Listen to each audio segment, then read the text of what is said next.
This is Pakistan's unseen war. For months now, state security forces have been battling rebel tribesmen in the harsh, arid hills of Balochistan, the country's biggest and poorest province.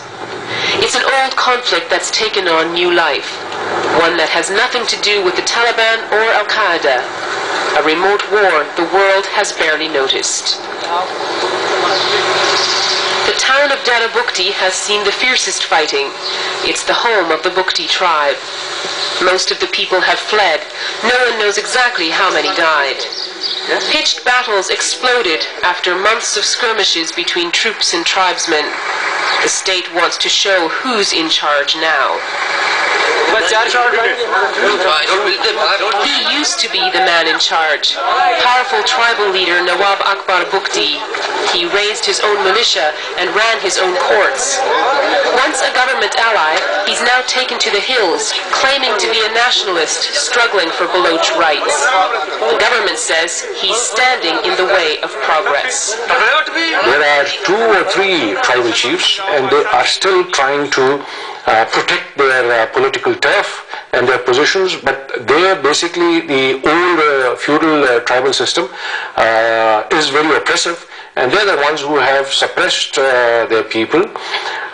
They're not changing. They still want to have the total control over and domination over the people. They have prevented development in their area. They have prevented education in their area.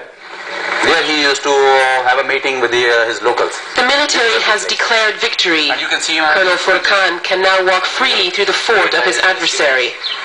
For protection. For defense of the fort. For defense of the fort, you can say the miscreant used to live inside in this area. Proudly displaying the weapons that were once fired at his soldiers or used to sabotage infrastructure like gas and electricity networks.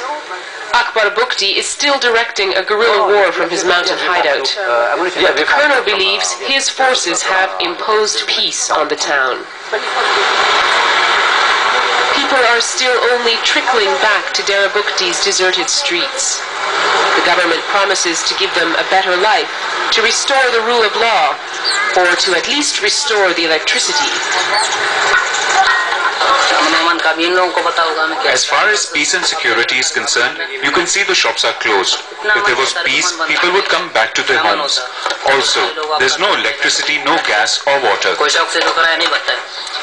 For years, this was Nawab Akbar Bugti's turf. Now it's virtually deserted. The question is, how many people will heed the government's call to return? And how many people will respond to Mr. Bugti's call to resist? These Bugti refugees say they were bombed out of their homes by the military.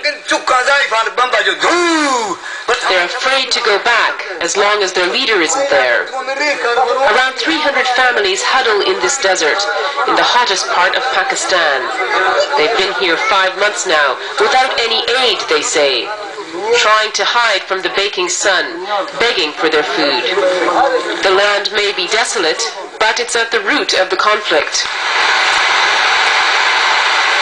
Just down the road are the Sui gas fields, the largest in Pakistan.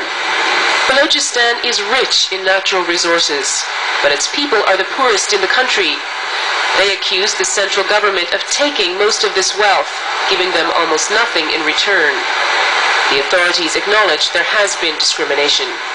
The first 50 years of Pakistan, yes, Balochistan did not get the fair amount of attention that it should have.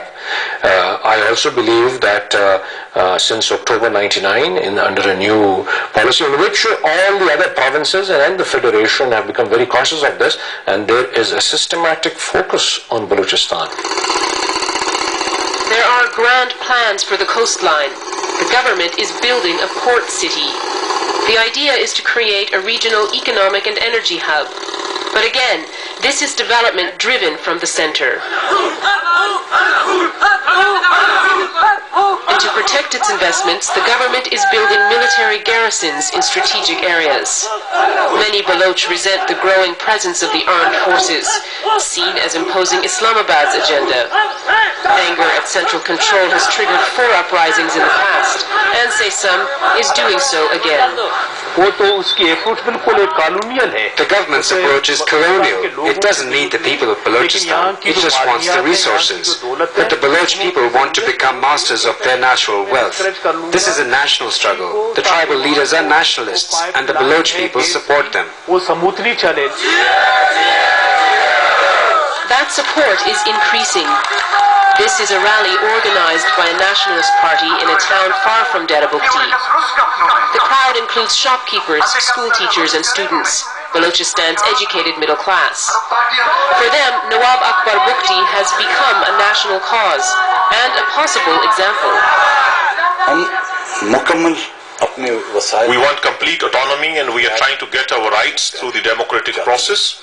But if the government treats us like it treats those who have taken up arms, we shall have no choice but to join them and fight for complete independence.